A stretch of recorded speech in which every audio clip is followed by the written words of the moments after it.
Good afternoon from a very warm, muggy San Antonio. Par for the course this time of year. Today we have Paws for Purple Hearts. Before we get started, this presentation is from the San Antonio Coalition of Veterans and Families. Our mission, the immediate assistance for homeless vets. Please feel free to hit the like button and subscribe to our channel.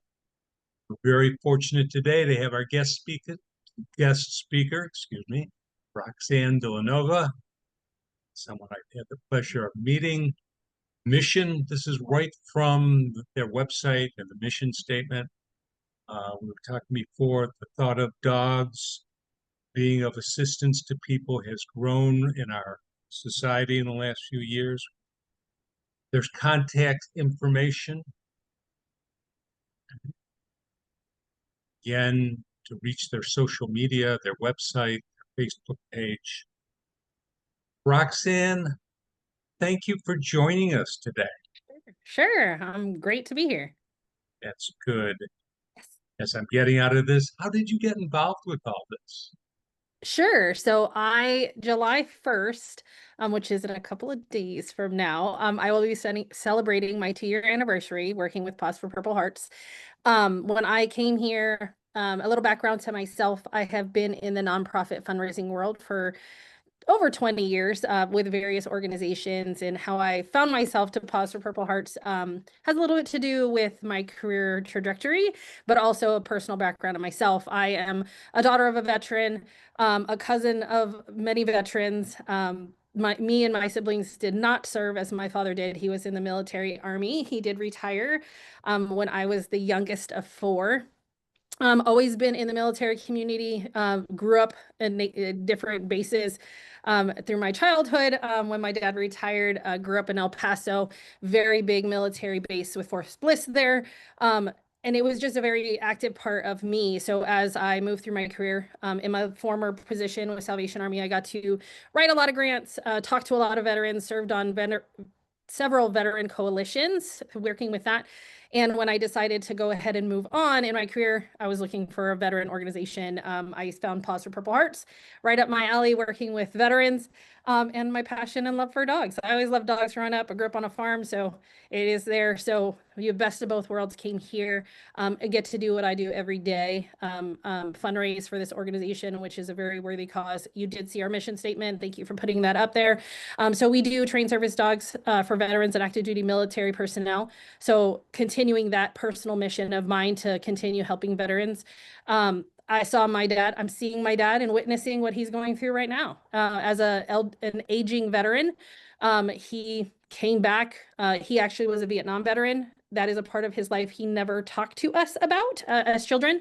And I'm starting to see with the population we work with, we have, those aging veterans coming in and actually taking interest in service dogs and what they could actually provide in their later years in life, and some service there, which I'll talk about in a little bit. But that's my tie. That's my passion. That's how I got here.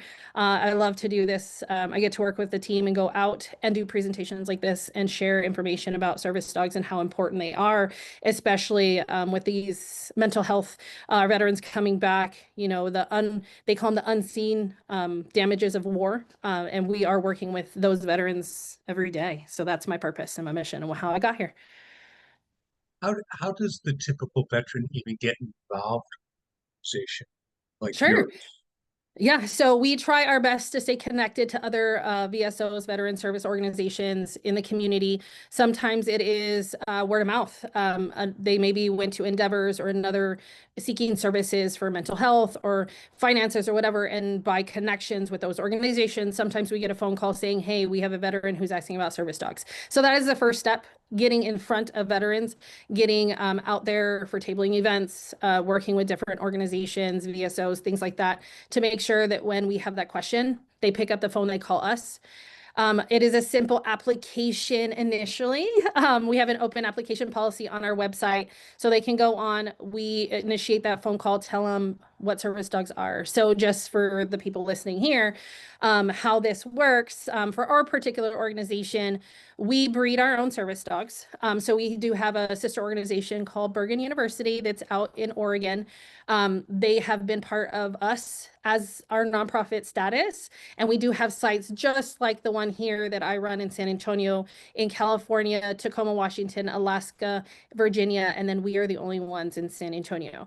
So we get the puppies at 8 to 12 weeks. We start raising from birth, pretty much in that facility there in Oregon. For the first 12 weeks of their life, they're already learning the sights, smells, feels, engaging in, what life looks like as a dog.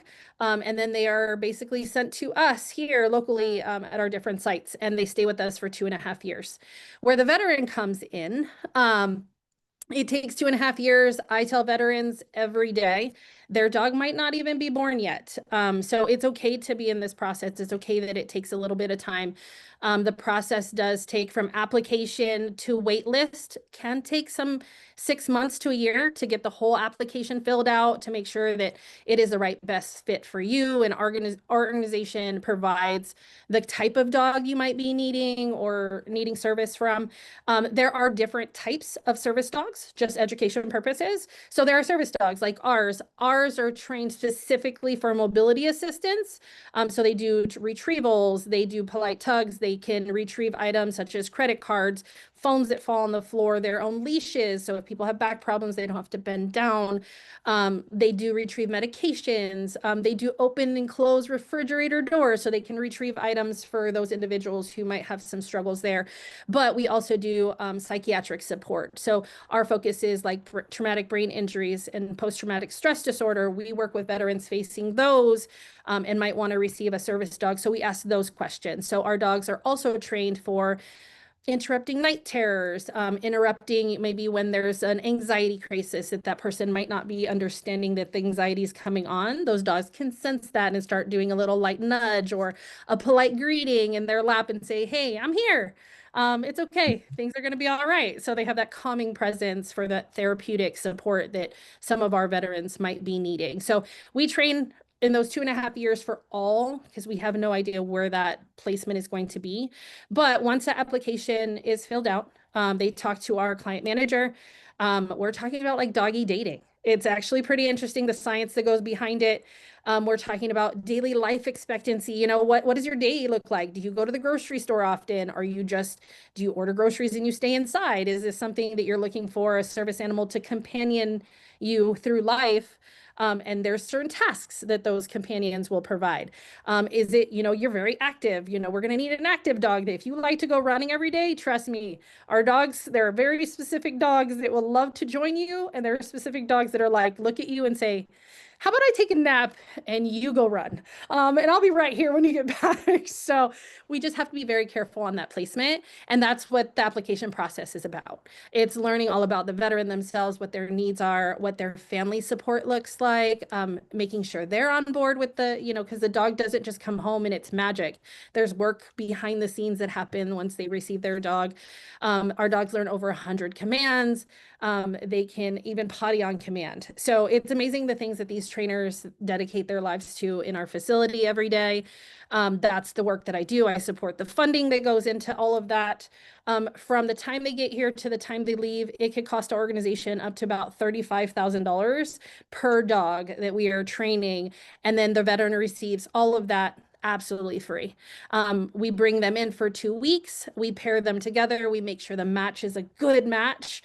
We do have dogs that are available on the sidelines just in case we might have got it wrong and maybe we're surprised. Maybe there's a whole dog that we weren't even thinking of a match and all of a sudden they worked with that person and it just boom, like it just happens. And in 2 weeks they bond and it wasn't even the dog we were even thinking about in the first place. So a lot of this goes into the work we do. Those 2 weeks, we try to limit costs for the veterans coming to wherever their graduation is going to be. We did have one in May just recently. We graduated 3 dogs from here.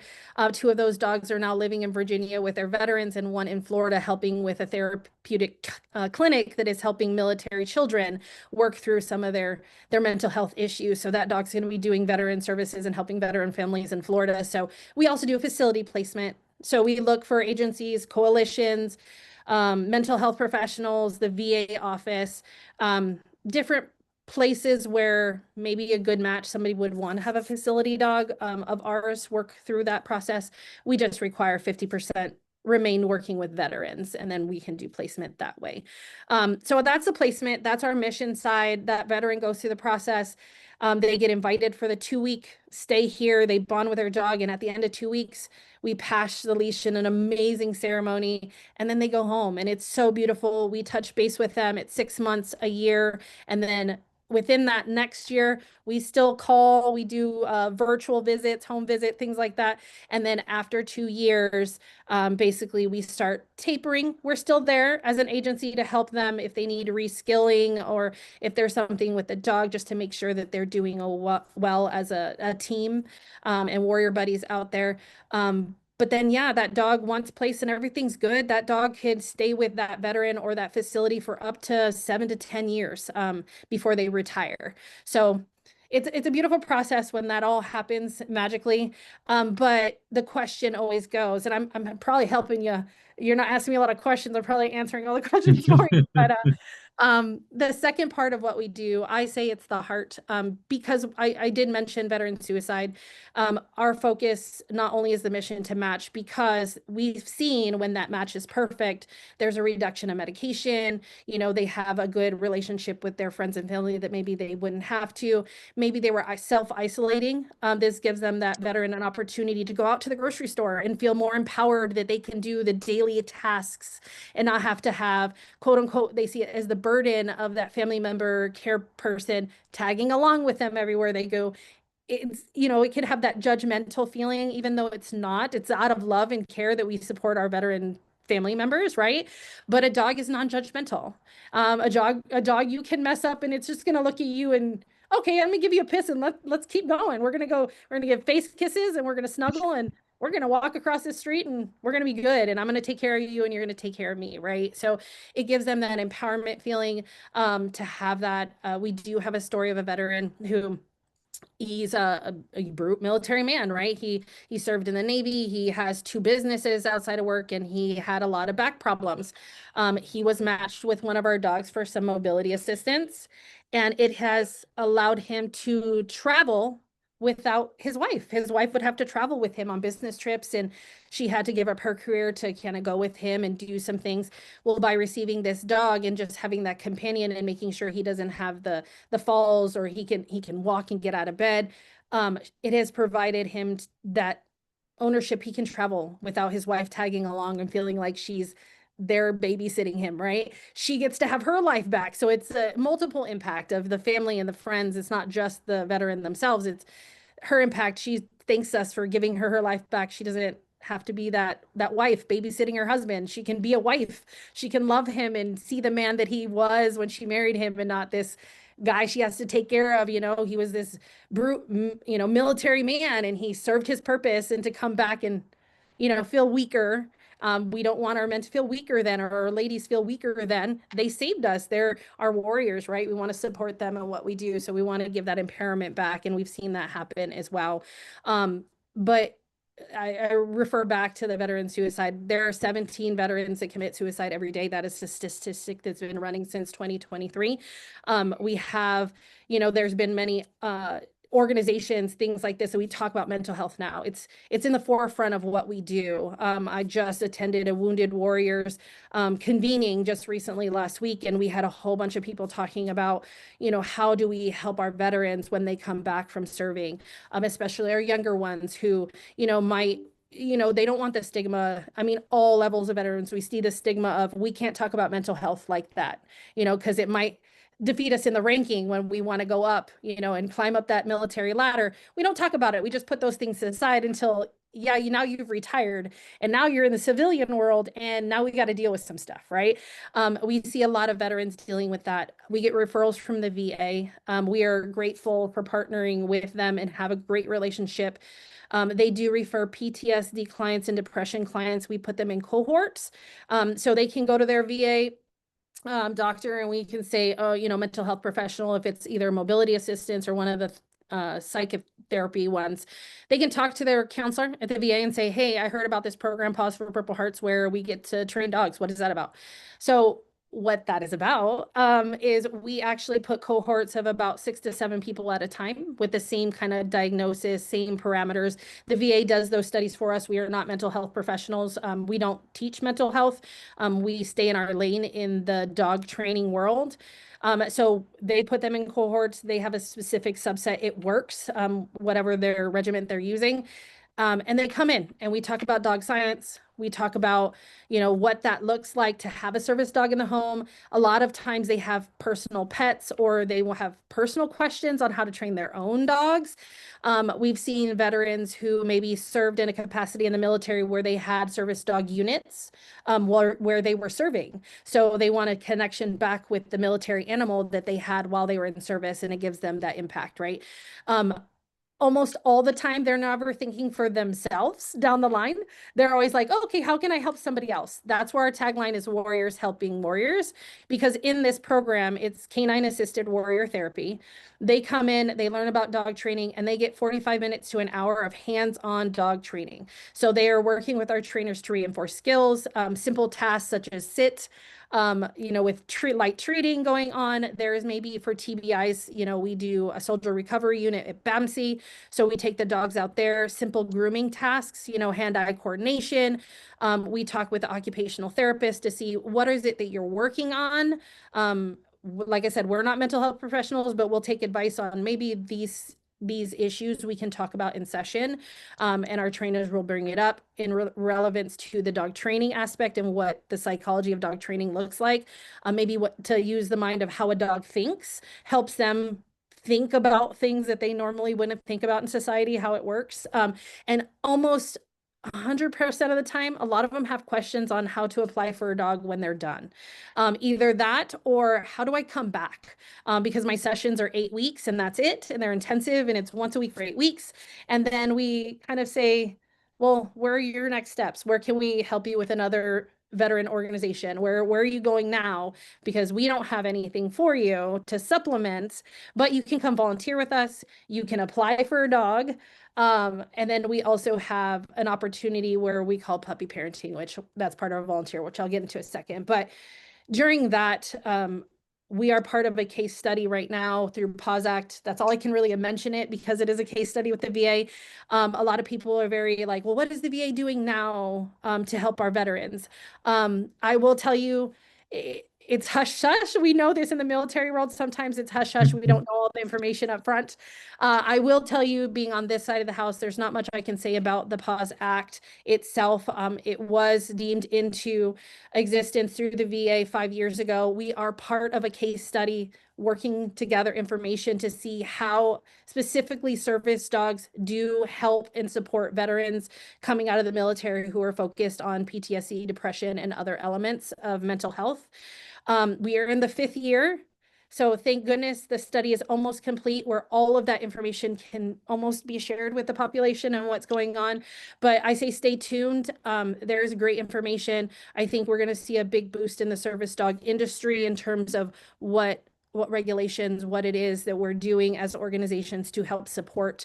There are others in the mix of what we're doing, like Canine for Warriors, ourselves, Dogs of Valor. There's several organizations across the country that are doing amazing work in the service dog industry for veterans. So I say we are not the only option. We get the question all the time, hey, I'm allergic to dogs. A service dog is not for me because they think that's it for them. And I was like, no, don't count it out. There are doodles who are hyperallergenic. We just don't train them and we don't provide them, but go here, contact this organization. Maybe they can help you out. So we're very good in this world to kind of help weed out and kind of help support the veteran on the forefront where to go and what needs we are good with and what other dog organizations are good with. But yeah, the work that we're doing is pretty amazing.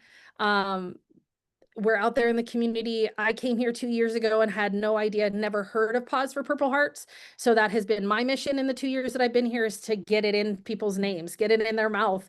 When I say, hey, I'm from Paws for Purple Hearts, they don't look at me with deer in headlights and be like, well, what's that? Like, who is that? What do you do? People walk up to our table and say, hey, I know who you are. That makes my heart smile, because that means the word's getting out. We're doing interviews like this with like you, Bob, in the community. We're sharing information. We've been here since 2016 in San Antonio, and I hope we're here for anybody who needs it later on down the line. But that takes support, right? So there are opportunities to get involved. I'm pretty sure that's the next question. Sure. Let you do your thing. Ask me a question. I'm excited to share. Okay. A person gets to see you, gets to hear Yeah. you give your pitch and talk about, and maybe looks on the website and sort of says, maybe, and they go through the process. They contact you online and you kind of size them up through whatever process. And then you talk about come here for their 2 week. Where is here that two Okay, week? sure. Because you're covering the whole United States. So they So know. yeah, so relatively, so with the come here, can vary from site to site. So, like I said, we do have sites across California, Tacoma, Washington. We do have Anchorage, Alaska, and Virginia. So we accept applications from veterans across the country. You are correct. So depending, we want to bring it close to where the veteran can have the best impact and less cost, right? So we try, if we are having vet dogs ready to graduate within our whole organization, we bring the dogs together in one convening and one space. So that was what we did here in May. So we had a dog from California, we had two of the dogs from San Antonio, and a potential dog from Virginia came down with staff, but all of the veterans came here to San Antonio for their 2 week training. Now we will have one this fall. It will be in California, so we are gearing up for some graduation of dogs there. That might be from their region, their dogs from their region. For us, it's important to bring whatever dog and whatever veteran together where it's best convenient for them. So we will be having another graduation probably here in San Antonio for our dogs that might match with veterans across the country. We don't know where those veterans are coming from as of yet. We try to do a 6 week notification when we're ready there, so that they can kind of plan, they can organize, we can plan, we can fundraise, we can get them wherever the graduation ceremony is going to be. But we call that team training, and well, they're there for 2 weeks. So that's how we get them here. Okay. So it sounds like you do a really good job sizing up the person, sizing up the dog, and making a Yes. match.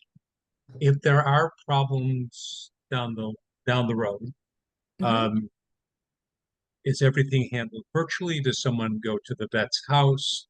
Is that just dependent on the magnitude of the problems? How does that work? Good question. So yeah, all of those things. You are correct in a lot of where your thought process was going. So once we place that dog, like I said, we do a 6 month checkup, we do a year checkup. If it can be in-house for that year checkup, we always make that trip. So our staff will fly out to wherever that veteran is for that dog duo, and they will do an evaluation. They'll go over maybe some public access. They might take, the dog out, the veteran and the dog out, and they'll have a lunch together just to kind of see how the dog's doing, in real time. And then give some pointers, to the veteran and what that looks like. And, oh, we need to be working on, this task, or there might be a task that the dog wasn't as polished in, maybe like a light tug, and, the veteran's having some complication. It might be a virtual, right? So they might virtually get on a call from home and say, okay, show me what you're doing. And my staff is behind the screen and they're in their home and they're watching them do the task at hand. And they're like, okay, try this. And they're walking them through that tasking process. If it can't be resolved virtually, well, then they make mental note and say, okay, when we come do a home visit and we're seeing you in person, we'll go over this and we'll make mental notes of that. in the training process. So it goes both ways, but we do an annual checkup, physical annual checkup every year. So we will fly a staff out. We usually use the opportunity to fly one of our younger service dogs in training on that flight and take them with us to do some training while the dog is being worked with, so they can see and meet that other dog and see how things are supposed to look. It's like education for dogs. So they do that as well. So all various ways on how we still touch point with those veterans. You made it pretty clear that there's no cost for the training and the Sure. dog. Mhm. However, having a animal in your house, there are costs. Sure. Food, veterinary. Uh, I'm assuming that falls on the vet. Close. It does. So yes, so those costs, yes. We do work with a VA right now. There is a bill in place. You can go research it. It gets very confused with the SAVES. SAVES is for voting. We're not talking about the SAVES Act. But it's called SAVE, S.A.V.E. SAVE. And so that is for service dogs. So there is a bill right now in play where we are trying to work with the VA to recommend how service dogs are a benefit for veterans when they are matched. And so that bill is not only going to help support the veteran on the VA side, as though it's like pet insurance. So it will help reduce the cost of, basic medications, the flea and tick stuff, all the things that kind of add up. As a pet owner, I'm a pet owner myself. I know what those bills look like. And it also will help cover insurance for the dog to help bring down and reduce veterinary costs on the other side. And that is through the VA, and that is through their benefits. And in that, hopefully when that bill passes, I say encourage, talk about it as much as you can to, the council members, everybody's out there. We help advocate for patient support on the other side when they receive the dog. It is a cost, and it is part of the conversation during the application process. So we upfront let that veteran know. We make sure that it is something that their family can do. We try to support as best as we can and help them with different resources, like connect them to the VA so that they can do the pet insurance through their benefits and make sure that they have that covered. We try to connect them with maybe utilizing, we work with like PetSmart and Petco to order our dog food in bulk, right? So we have connections that way, maybe talking with those providers with us to bring them on board so they can get maybe a discount code when they're ordering food, for their dog on the other side. So we stay connected and we try to help out on the back end as little as possible, but it is an upfront conversation with those veteran and families. That's why it is so important that there is support and the ability on the other side. For the first year, PPH, Paws for Purple Hearts, retains ownership of the dog that is placed for the first year, just in case, just to make sure they're a service dog pair. We stay as much distance as possible. We let the match be a beauty as it is. But we still have those touch points just in case, like for your sake, something happens that financially they become unable, or maybe they didn't see something coming down the pipeline. We are able to retrieve that dog and bring it back and replace that dog with another veteran that is capable. That is an open communication we have for a year. After a year, if there's no red flags, nothing, we give ownership over to that veteran. But like I said, we do still stay connected with those families for future training or future support, however we can. Okay. I go to one of your presentations Yes, sir. and I'm interested. You're a good speaker, and I'm thinking, well, I had never thought, but maybe. What do you suggest for a next step for someone in that boat? They're not sure, but Sure. they are interested because you've opened new horizons for them. Right, right. And so they're thinking, okay, service dog, how does this work? Right. So How does I this always work? leave a conversation. Go to our website. And we're very, very specific. When you go to our website, you have to click apply for a dog, and then it will take you to a specific web page for us under ours that literally gives you all the information of what a service dog actually is, what the capabilities of our service dog and what the outcomes look like, the retrieval, everything I said before, it's all listed on the website. This is specific of what dog we provide as an organization. And if you don't see anything that you're looking for that pertains to you, then maybe we're not the best organization to receive a dog from. The hypoallergenic thing, little things like that. I encourage them, and I always leave them with it's Assistance Dogs International. So it's ADI.com, right? ADI.com, AssistanceDogsInternational.com. You'll go to that website. That is it's basically an organization that oversees service dog curriculum in general and how the service dog world lives, right? So anybody who's accredited through the ADI, internationally or locally here, United States wise, we follow a vast array of rules, right? We have to have rules to make this work. When they do, they are fully vested. I tell them to put their zip code in, wherever they live, put their zip code in, and ADI website will give you all the list of dog service organizations, and you can be very specific. So you can put, your age, where your geographic demographic is, if you're allergic to dogs, so specifically what you're looking for, and you can filter it down to only the organizations that apply to what you're looking for. And then you weed them out, right? It's all about learning what each one of us does. If we still pop, if you're still interested, give us a phone call. We'll connect you to our client manager.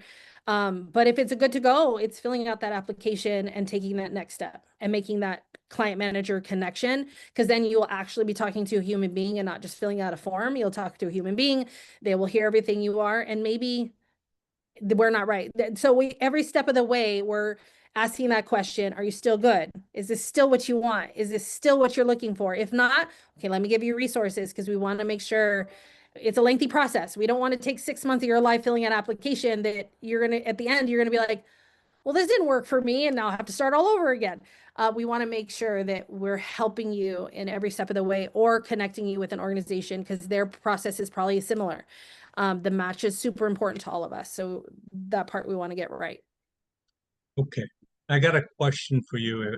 It's more personal, might be the final question we do. Uh, all right. When you're a fundraiser for an organization, you know how much money. That's a very simple. Uh, when you're doing other things that bean counters look at, you know the ramp. We've all done that.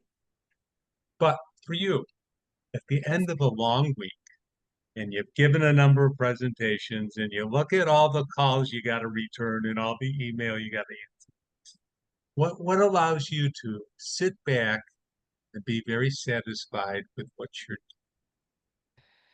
So I personally do not wait to the end of the week.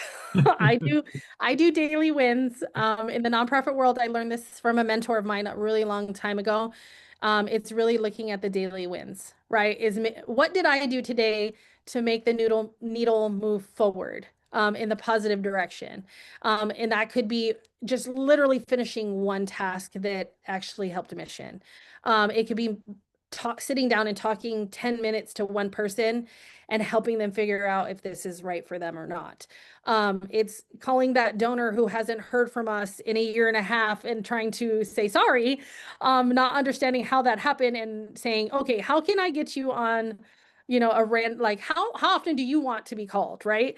It could just be that. It's that simple for me. Personally, it is that simple, is taking your small wins. And when you build that, they call them momentum, right? You build the momentum every day of the week. When you get to the end of the week, you don't have to look back and say, hey, what did I do to really make a difference? You're literally looking at the end of the week saying, wow, I accomplished all of these things all week. What an amazing week I had. Let's start again. And I kind of always been looking at it that way. My mentor taught me that a long time ago, working in the nonprofit world. You have to take your wins wherever you can.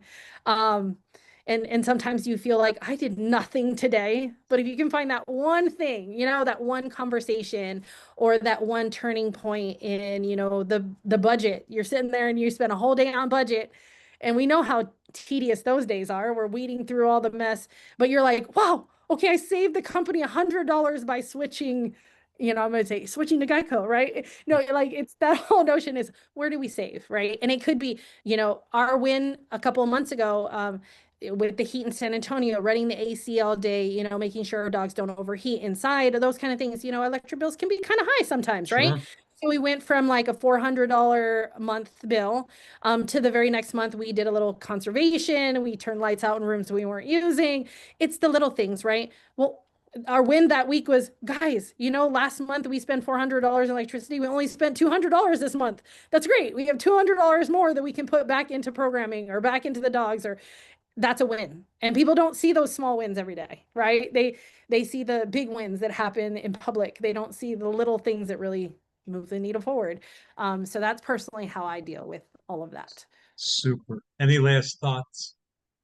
Yes. So get involved. I do want to do a little shout out to our volunteer program. If you can't come donate money, I say time, talent, and treasure. Everybody has the ability to do the three T's. And whatever that is for your capacity, come join us. Come join the mission. If it's just coming out, we have a volunteer. She was part of our program. She loves bathing dogs. She comes here and she literally I'll bathe all the dogs today. And we're like, great, because we hate bathing dogs. Do it. You got this. And she loves doing that. That's what she does. If you like being behind the books and you want to help me do some admin stuff, I got that for you too. Whatever talent you have. And of course the treasure part there. We are seeking our puppy parent program. So we have everyday volunteers, general volunteering, come in and doing that stuff. We do have another part, a subset of our program, which I would like to talk about. It's our puppy parent program. That is where lay volunteers, families, it can be singles or families. It doesn't matter. You can actually have pets already in the home. We vet these families. We train them. We bring them in. They want to come alongside us and help basically host dogs in their home. So nights, weekends, that has been our continuous program. It's like a 7-week course. It's 7 weeks for, it's about an hour and a half each training session. You learn all the different things. You get a home visit. The staff sees if you're a good fit.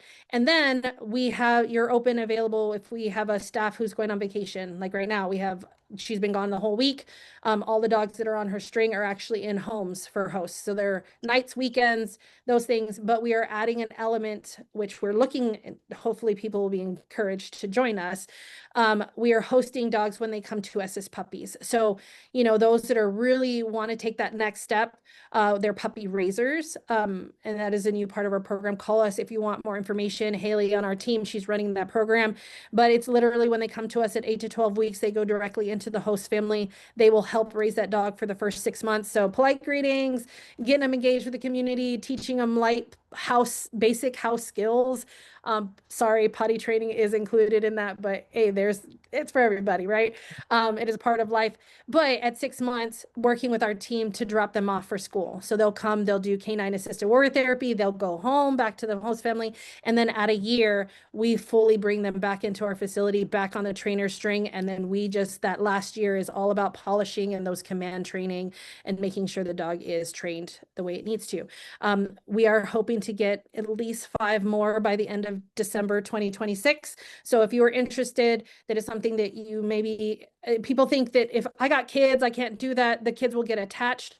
I say it's a training dog. If you have a dog in your home for 6 months, you give your kids a crash course of what a dog's really going to look like. If you want a dog later down in line, you as a parent can make that decision in 6 months, whether or not I'm going to get a dog myself, or we're just going to do this. And my dog can give the dog back, right? There are people who like babies. They just want to be able to give those babies back. Well, here's your chance. So, I mean, it's not for everybody, but the right family can definitely help us and have that capacity to do it. We welcome you. Roxanne, super. Thank you so much for what you do and what your organization's doing. Yeah, That's incredible. it's fun. But for us, that's a wrap.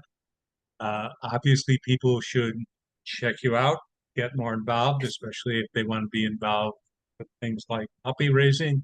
Yes. Excellent. Again, thank you so much.